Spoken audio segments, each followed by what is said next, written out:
va entamer la deuxième partie sur les caractéristiques du trouble du spectre de l'autisme.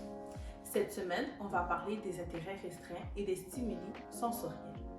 Il y a 3 catégories d'intérêts restreints, dont la première qui est le langage stéréotypé. Chez les enfants qui ont un TSA, on voit souvent qu'ils adoptent un accent différent de leurs parents. Ils peuvent avoir un accent français et n'avoir jamais mis les pieds en France.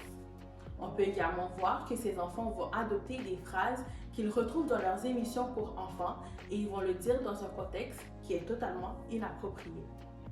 La deuxième catégorie, ce sont les intérêts restreints reliés à une routine non fonctionnelle. Cela veut dire que les enfants vont établir une routine avant d'effectuer une action. Par exemple, ils vont tourner autour d'une table 3 fois avant de venir s'asseoir pour manger, ou bien ils vont aligner toute leur voiture autour de leur lit avant de s'endormir.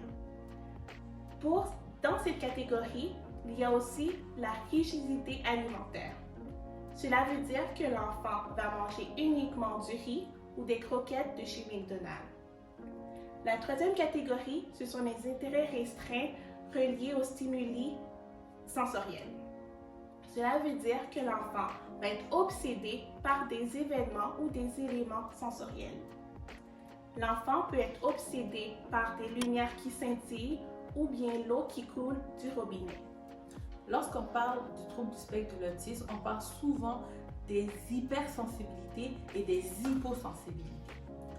Pour mieux comprendre le tout, je vais vous faire un exemple. Mélissa a 6 ans et lorsqu'elle va en classe, elle est très envahie par la lumière, que ce soit de l'extérieur ou des néons de la classe.